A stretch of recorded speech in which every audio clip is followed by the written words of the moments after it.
लाल बाबा rice studio से आप देख रहे हैं न्यूज 18 बिहार झारखंड। नमस्कार, आप देख रहे हैं न्यूज 18 बिहार झारखंड और मैं हूं आपके साथ लक्ष्मी। सीतामढ़ी के परसौनी प्रतिबंधित मांस मिलने के बाद देखिए वहां पर बवाल मच गया और बवाल के बाद में पुलिस के गोली चलाने का वीडियो भी सामने आया है। देखिए पुलिस को भीड़ पर काबू पाने के लिए दरअसल 4 राउंड फायरिंग करनी पड़ गई थी। वहीं इस पूरे मामले की पुलिस जांच में जुट गई है। आरोपी शाह हुसैन को हिरासत में लिया गया है और पूछताछ भी की जा रही है। एसडीपीओ ने यह बताया है कि आक्रोशित लोगों से घिरे शख्स को बचाने में पुलिस की बड़ी भूमिका रही है और पुलिस ने उसकी जान बचाई है। देखिए ये तस्वीर आप देख सकते हैं, यहाँ पर काफी ज्यादा भीड़ देखी जा रही है। भीड़ को कंट्रोल करने के लिए यहाँ पर 4 राउंड फायरिंग की गई है, संभाला गया है। यानी कि आप कह सकते हैं ये हवा में 4 राउंड फायरिंग करनी पड़ गई और इसके बाद जाकर के मामला शांत कराया गया। पुलिस की टीम पहुंची और उसे जो है सो ऑटो चालक था, उसे जो है सो मतलब थाना पे लाया जा रहा था। इसी बीच जो है सो जो वहाँ पे उपस्थित लोग थे परशुरामपुर चौक के पास, वो अचानक पुगड़ हो गए तथा इसमें व्यवधान डालने की कोशिश कर रहे थे। व्यवधान डाला जा रहा था तो इसी क्रम में परशुराम जो थाना के द्वारा जो है सो 4 राउंड की फायरिंग की गई, हवाई फायरिंग की गई, नियंत्रित हवाई फायरिंग की गई और भीड़ को तितर बितर किया गया तथा जो व्यक्ति था ऑटो चालक उसे थाना पर लाया गया है। और जो संदिग्ध जो मांस और अन्य जो सामग्री थी संदिग्ध फोटो में, उसे जो है सो विधिवत जब्त किया गया है और उसकी जांच जो है सो की जा रही है। हाजीपुर से बड़ी खबर। हाजीपुर में बड़ी लूट की वारदात हुई है। पिस्टल की नोक पर 10 लाख की लूट। सोने चांदी की दुकान पर धावा बोल दिया गया। 80,000 कैश और आभूषण की लूट हो गई है। दहशत फैलाने के लिए दरअसल कई राउंड वहां पर फायरिंग हुई। ग्राहक बनकर के 3 बदमाश दुकान में घुस आए। बाइक सवार बदमाशों ने इस लूट को अंजाम दिया है। 80,000 कैश और आभूषण लूटे हैं। बाइक सवार 3 बदमाशों का जबरदस्त तांडव देखने को मिला है। हाजीपुर का ये मामला है। पिस्टल की नोक पर 10 लाख की लूट की गई है। 2 कस्टमर था, उससे डील कर रहा था। 3 आदमी से आया, एक बाइक पे था गुंडा और 2 आया, पिस्तौल निकाला और भिरा दिया मेरे कनपट्टी पे और बोला सब सामान निकाल के रख लिया। हम नहीं रख रहे थे तो अपने से घुस गया तो सब सामान अपने से खुद निकाल के रख लिया और उसको हम बहुत बार सोचे कि उसको पकड़ते हैं लेकिन पकड़ने का मौका नहीं दिया और बंदूक पकड़ के कनपट्टी में सटा लिया। तब एगो सटा लिया, एगो लूट रहा है और लूट के निकल गया, सट्टा गिरा के भाग गया। वो एक श्रवण कुमार जी का बर्तन और सोना चांदी का दुकान है, नई दुकान है। तो इसके द्वारा बताया गया है कि एक अपाची गाड़ी से 3 अपराधकर्मी आए। 2 अपराधकर्मी दुकान के भीतर घुसा था और पिस्टल का भय दिखा करके जो है सो जेवरात और कुछ नगद रुपये लूट करके और फिर इस दिशा में जटखोली की दिशा में भागने की बात बताई जा रही है। मुजफ्फरपुर से बड़ी खबर है। नशे के धंधेबाज पर बड़ा एक्शन लिया गया है। अलाउद्दीन मियां के घर छापेमारी हुई है। जी हां, 35 कारतूस बरामद किया गया है। 1 किलो से ज्यादा गांजा भी जब्त हुआ है। मुख्य आरोपी अलाउद्दीन मियां फरार बताया जा रहा है, लेकिन मौके से पत्नी अफसाना परवीन गिरफ्तार की गई है। पुलिस ने बेटे और बेटी को भी हिरासत में ले लिया है, पूछताछ की गई है। दरअसल सालों से नशे का कारोबार चल रहा था और काजी मोहम्मदपुर थाना इलाके में कार्रवाई की गई है। काजी मोहम्मदपुर थाना के द्वारा रेड किया गया। रेड के क्रम में जो वहाँ पे महिला थी जो जिसका घर था, उसके द्वारा विरोध भी किया गया रेड करने में। जब फोर्स के साथ जब रेड करके और तलाशी ली गई घर की तो उसमें वहाँ से बड़ी मात्रा में गोली और इसके अलावा गांजा की भी बरामदगी हुई है। उस महिला की गिरफ्तारी की गई है। जो पति है वो फरार है, उसकी भी गिरफ्तारी का प्रयास किया जा रहा है। पीएम पर अभद्र टिप्पणी करने वाला गिरफ्तार हो गया है। जी हां, गुजरात के वलसाड से आरोपी गिरफ्तार हुआ है। बिहार के दरभंगा का रहने वाला है यह आरोपी। सोशल मीडिया पर अभद्र टिप्पणी की थी। इसके बाद पुलिस ने कार्रवाई की है और बताया यह जा रहा है कि अभद्र टिप्पणी करने वाला गिरफ्तार हो चुका है। तो पीएम पर अभद्र टिप्पणी की गई थी। गुजरात के वलसाड से आरोपी गिरफ्तार हुआ है, लेकिन वो व्यक्ति जो है वो बिहार का ही रहने वाला है। बिहार के दरभंगा का रहने वाला आरोपी सोशल मीडिया पर अभद्र टिप्पणी प्रधानमंत्री पर कर रहा था, जो कि अब गिरफ्तार हो चुका है।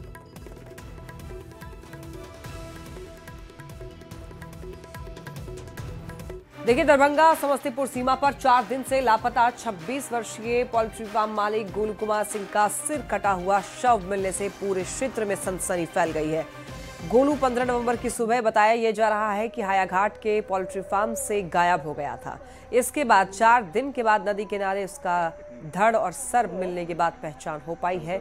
शव मिलने के बाद ग्रामीणों में भारी आक्रोश है। परिजनों ने अपहरण करके हत्या की आशंका जताई है। परिजनों ने गांव की ही एक महिला पर अवैध संबंध बनाकर पैसे ऐंठने और हत्या करने का आरोप लगाया है। दोषियों की जल्द से जल्द गिरफ्तारी और कड़ी सजा की मांग की गई है परिजनों द्वारा। तो वहीं पुलिस अभी कुछ भी बयान देने से बच रही है। यही था कि वो प्रेम किया किसी औरत से, और वो भी औरत प्रेम के लायक नहीं थी। उसका उम्र में माँ और बेटे का है, और पैसे का भी इसमें वो है। कई बार उसको पैसे दिया गया मेरे भाई के द्वारा, कई बार 10,000, 15,000, 20,000, 30,000, 50,000, और कपड़ा, ऑनलाइन शॉपिंग सब कुछ उसको देता था, मुझसे छुपा। राक्षस की तरह मेरे बच्चे के घिसिया के मार दिया है जान से। जिस तरह मेरे बच्चे को मारे है उस तरह मेरे बच्चे की तरह उससे बुरा ही हाल में उसको सजा होना चाहिए। जिस तरह उसकी माँ बच्चे के लिए तरफ तरफ कर मर रही है, उसी तरह उसके सारे खानदान तरफ तरफ कर मरे। वन विभाग की टीम ने अधौरा पहाड़ी के जंगल के पास से विशालकाय 250 किलो के सांबर का शव बरामद किया गया है। सांबर को 2 गोलियां लगी थी। मौके से वन विभाग ने बोड़िया और मांस काटने के लिए चाकू भी बरामद किया है। तस्करों ने सांबर को मारकर उसे बेचने के लिए मांस काटने की तैयारी में थे दरअसल, और तभी वन विभाग की टीम वहां पर अचानक गश्त के दौरान पहुंची। अंधेरे के बीच हुई इस कार्रवाई में एक तस्कर हथियार के साथ दबोचा गया, तो वहीं 5 आरोपी फरार हो गए। डीएफओ ने बताया है कि जिले में ये दूसरी बड़ी शिकार कांड की घटना है। फरार तस्करों की तलाश में वन विभाग की टीमें भी लगातार छापेमारी कर रही है। एक कल रात की घटना है। एक हमारी नियमित गश्ती पार्टी जो पूरे आसनी क्षेत्र में रात में घूमते रहती है, उन्होंने रात के 1:30 बजे के लगभग एक लावारिस स्कॉर्पियो को देखा और उसके पास कुछ गतिविधियां देखी। उनको फिर शक हुआ तो अंदर की ओर गए तो एक देखे कि एक सांभर को शिकारी 4 से 5 की संख्या में शिकारी थे, उन्होंने 2 गोली मारी थी। वहाँ से एक हमारे पास संदिग्ध मोहम्मद शाहिल, उनको गिरफ्तार करके यहाँ लाया गया है। आगे की जांच पड़ताल जारी है। पटना में फूड पॉइजनिंग की वजह से एक ही परिवार के 15 लोग बीमार पड़ गए। सभी को अस्पताल में भर्ती कराया गया। न्यू गार्डिनर अस्पताल में बताया जा रहा है कि भर्ती मरीजों की अगर माने तो सभी विग्रहपुर में शादी समारोह में पहुंचे थे। खाना खाने के बाद उन्हें उल्टी दस्त की शिकायत होने लगी, जिसके बाद छोटे बच्चे उसके साथ ही 15 और लोगों को अस्पताल में भर्ती कराया गया है। नर्स ने बताया कुछ लोगों को डिस्चार्ज किया गया है, बाकी लोग खतरे से बाहर हैं। न्यू गार्डिनर अस्पताल का जायजा लिया है न्यूज़ 18 संवाददाता रजनीश कुमार ने। शादी समारोह में भाग लेने पहुंचे लगभग 15 लोग फूड पॉइजनिंग के शिकार हो गए और उन्हें अस्पताल में भर्ती कराना पड़ा है। तो सभी देख सकते हैं कि अभी अस्पताल में भर्ती हैं। पटना के न्यू गार्डिनर अस्पताल में इलाज चल रहा है। यानी कहा जा रहा है कि लड़के पक्ष के यहाँ ये लोग पहुंचे थे और आज शादी है, लेकिन कल रात ही खाना खाने के बाद फूड पॉइजनिंग की वजह से लगातार उल्टी वाली टेंडेंसी होने लगी, यानी वोमिटिंग टेंडेंसी, और उसके बाद सभी को अस्पताल में भर्ती कराया गया है। ज्यादातर फूड पॉइजनिंग में सर उल्टी हो रहा है और लेटरिन हो रहा है। तो क्या मतलब कब भर्ती हुए ये लोग? ये 2 बजे के करीब सर, 2 बजे सब आए हैं सर। अच्छा, छोटे छोटे बच्चे भी हैं? जी, छोटे छोटे बच्चे हैं, 3 बच्चे थे और लेडीज, ज्यादातर लेडीज सब थी, जेंट्स कम थे। तो शादी में पहुंचे थे आप लड़का वाले के यहाँ? हाँ पहुंचे थे, कल आए थे, तब सवेरे पूरी सब्जी खाए हैं। हाँ। बस हो गया, उल्टी पैखाना शुरू हो गया। उसके बाद आप लोग यहाँ भर्ती? हाँ, यहाँ आके भर्ती हो अब ठीक हो रहे हैं आप लोग? हाँ ठीक हुए हैं। सबसे बड़ी बात यह है कि फूड पॉइजनिंग की वजह से 15 से ज्यादा लोग यहाँ पे भर्ती हुए हैं। जाहिर है सभी खतरे से बाहर हैं अभी, और डॉक्टर के साथ साथ जो नर्सिंग स्टाफ हैं वो बता रही हैं कि धीरे धीरे सभी को यहाँ से डिस्चार्ज किया जा रहा है। बाकी जो इलाजरत मरीज हैं वो भी जल्द ही यहाँ से डिस्चार्ज होंगे। कैमरामैन दीपक के साथ रजनीश कुमार, न्यूज़ 18 पटना। मुजफ्फरपुर शहर के सिकंदरपुर थाना क्षेत्र से गंभीर मामला सामने आया है। एक युवती ने अपने परिचित पुरुष मित्र पर शादी का झांसा देकर 5 सालों तक यौन शोषण, मारपीट और गहने ठगने का आरोप लगाया है। पीड़ित सोनम कुमारी ने अखाड़ा घाट निवासी राजू सैनी उर्फ राधे के खिलाफ लिखित आवेदन देकर प्राथमिकी दर्ज कराई है। युवती के अनुसार जब भी उसने शादी की बात की, आरोपी टाल मटोल करता था। इसी बीच उसने पीड़ित के सोने के झुमके करीब 1,75,000 रुपए भी ठग लिए। हुआ था। अच्छा, कौन मैसेज किया? राधे सनी करता था हमको मैसेज कि हाँ, उसके बाद हमसे कांटेक्ट नंबर पे हुआ। अब बोला कि हाँ बात किए हम उससे। अब बोला क्या कि हाँ प्यार मोहब्बत ये सब हम दोनों के बीच में हुआ, फिजिकल रिलेशनशिप हम दोनों के बीच में था 5 साल ले। अब बोला कि हाँ शादी करेंगे और हमसे शादी नहीं किया। एक माली घाट की महिला के द्वारा एक सिकंदरपुर निवासी अभियुक्त के विरुद्ध शादी का झांसा देकर यौन शोषण करने का आरोप लगाया गया है। उसके लिखित आवेदन पर कांड अंकित किया गया है। अनुसंधान और आगे की कार्रवाई की जा रही है। सम्राट चौधरी के गृह मंत्री बनने के 24 घंटे के अंदर पुलिस ने एक अपराधी का एनकाउंटर किया है। बेगूसराय में पुलिस के साथ मुठभेड़ में कुख्यात अपराधी घायल हुआ है और काफी संख्या में हथियार भी बरामद हुए। सम्राट चौधरी ने साफ किया है कि बिहार अपराधियों के लिए नहीं है, अपराधियों को बिहार छोड़कर जाना ही होगा।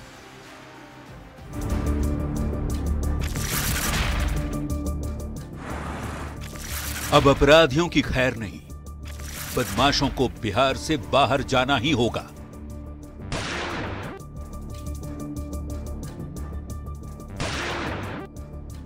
ये सीधा संदेश है बिहार के नए गृह मंत्री सम्राट चौधरी का। अपराधियों के लिए खैर नहीं है, अपराधी के लिए ये बिहार नहीं है, बिहार से बाहर ही अपराधी को जाना होगा। गृह मंत्री का पदभार संभालते ही सम्राट चौधरी ने साफ कर दिया कि अब किसी भी अपराधी के लिए बिहार में कोई जगह नहीं है। बिहार में नीतीश कुमार का कायम किया हुआ सुशासन जारी रहेगा। नीतीश कुमार के मार्गदर्शन में सुशासन को पूरी तरह से स्थापित किया जाएगा। बिहार में सुशासन है, बिहार में एक व्यवस्था कड़ी है। बिहार का सुशासन लगातार बिहार में अराजकता को समाप्त किया है, जंगल राज को समाप्त किया है। उस व्यवस्था को पूर्ण रूप से स्थापित किया जाएगा। सम्राट चौधरी को गृह विभाग की जिम्मेवारी मिलते ही पुलिस का एक्शन जमीन पर दिखने लगा है।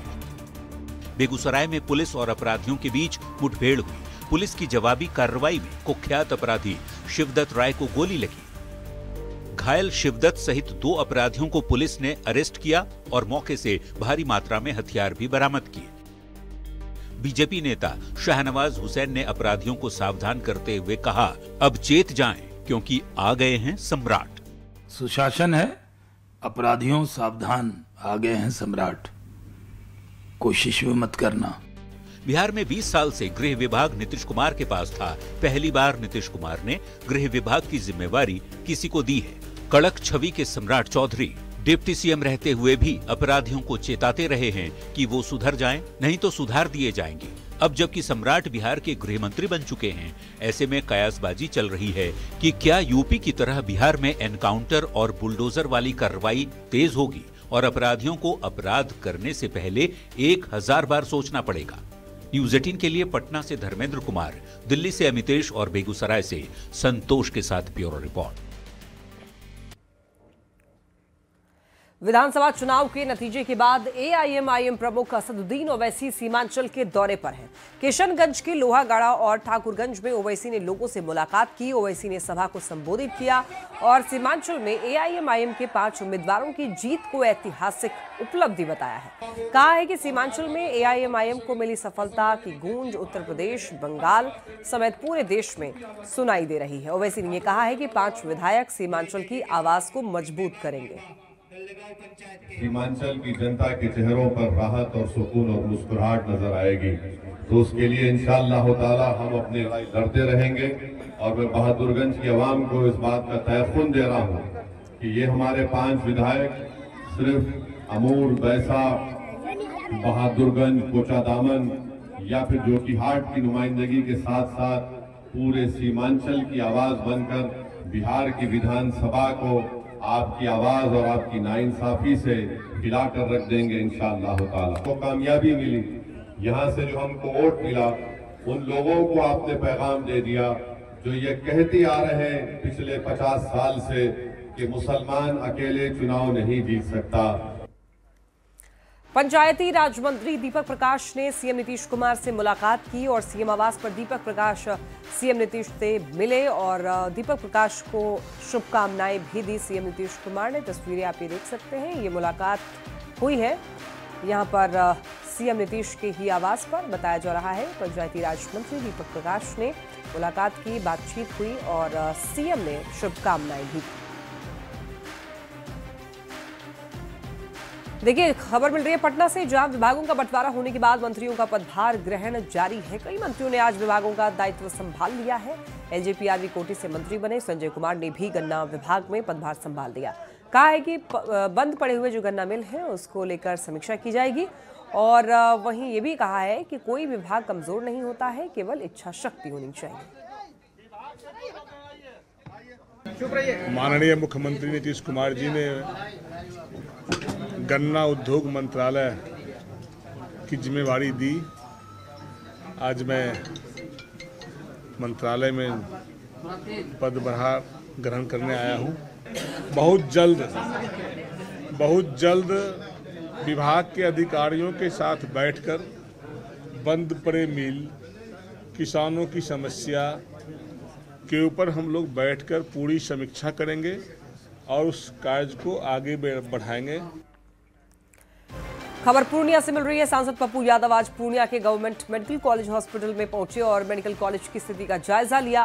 पप्पू यादव ने कॉलेज की बिल्डिंग बनाने वाले संवेदक के अब तक बिल्डिंग हैंडओवर न करने पर नाराजगी जताई और संवेदक को कॉल करके बिल्डिंग हैंडओवर करने की बात कही। पप्पू यादव ने कहा कि उनकी प्राथमिकता पूर्णिया के मेडिकल सेक्टर को सुधारना है, जो कि 6 महीने के अंदर सबको नजर आने लगेगा और ये डॉक्टरों की काफी यहाँ पर कमी भी है और इसके लिए सदन में वो आवाज उठाएंगे, ऐसी भी बात उन्होंने की है।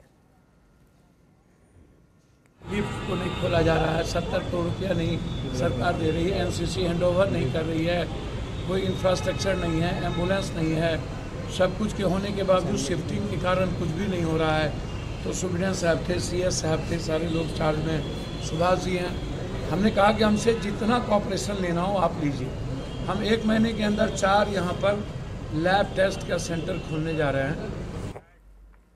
सिवान के महाराजगंज प्रखंड के हंगवा बाजार पर बने हुए पुल जो है वो ध्वस्त हो गया है, जिससे दर्जनों गांव का संपर्क भी टूट गया है। पुल उस वक्त टूटा है जब ट्रक पुल पार कर रहा था, तभी वहां पर ट्रक सहित पुल जो है वो नीचे धंस गया। ग्रामीणों ने बताया कि पुल पहले से ही हालांकि जर्जर स्थिति में था। अधिकारियों और नेताओं को इसकी जानकारी भी दी गई थी, लेकिन प्रशासन की तरफ से कोई कार्रवाई नहीं की गई। और ये जो पुल है करीब 50 गांव को जोड़ता है। बाजार, स्कूल जाने के लिए और भी काम के लिए ये मुख्य सड़क पर जाने वाले रास्ते को भी यही पुल जोड़ता है। ये पुल मतलब चुनाव के पहले से ही मतलब डैमेज था। जितने भी हमारे जनप्रतिनिधि इस रास्ते से आते जाते थे, सभी लोग देखते थे। कितने से हम लोग शिकायत भी किए हैं, सब लोग मापी भी किए हैं, फोटो भी खींच के ले गए हैं, लेकिन अभी तक इस पर कोई कार्रवाई नहीं हुई है। और आज यहाँ से क्रॉस कर रहा था, उसी समय ये अपना जो पुल है ध्वस्त हो चुका है और हम लोग का आने जाने का रास्ता बाधित हो गया है। पुल तो पहले ही से धीरे धीरे धंसते जात रहा, ठीक बा। एक बाद हमने के शिकायत दर्ज करनी सन, कहे हाल एकर मापी भी भइल बा। विभागीय इंजीनियर लोग आके एकरा के कहे, हम पूछनी कि पुलवा बनी है कि खाली नापिए होई, तो लोग कहल कि मुखिया जी हमनी के ऊपर से आदेश होला नापी करे के, नापी क के चल जाइले सन। पैसा तो सरकार के देवे के बा, बनवावे के सरकार के बा। ग्लोबल पीस ऑनर्स 2025 में पहलगाम हमले के पीड़ित परिवार और 26/11 के नायकों को सम्मानित किया गया। ग्लोबल पीस ऑनर्स 2025 को संबोधित करते हुए रिलायंस फाउंडेशन की फाउंडर और चेयरपर्सन नीता अंबानी ने वीर सैनिकों, बहादुर पुलिस अधिकारियों को याद किया। नीता अंबानी ने यह भी कहा कि देश के लिए जिंदगी कुर्बान करने से बड़ा कोई बलिदान नहीं होता है। उन्होंने अपनी जिंदगी आज बलिदान की ताकि भारत कल सुरक्षित रहे। 26/11 के शहीदों और पहलगाम के पीड़ित परिवारों के लिए हम हमेशा कृतज्ञ रहेंगे। नीता अंबानी ने यह कहा कि शहीदों के परिवारों के लिए उनका सिर हमेशा झुका रहेगा। Standing here tonight in the presence of our valiant soldiers, our courageous police, and the families of our brave martyrs, I feel profoundly humbled. There can be no greater sacrifice than the sacrifice of those who laid their lives for their nation, who gave up their today so that India can have a safer tomorrow. For all the martyrs of 26/11, of Pahalgam, of any terror attacks, our hearts will forever be full of gratitude and deep respect. To all of them and their families, I bow my head in reverence. और यहाँ रुकने एक छोटे से break के लिए जल्द लौटेंगे।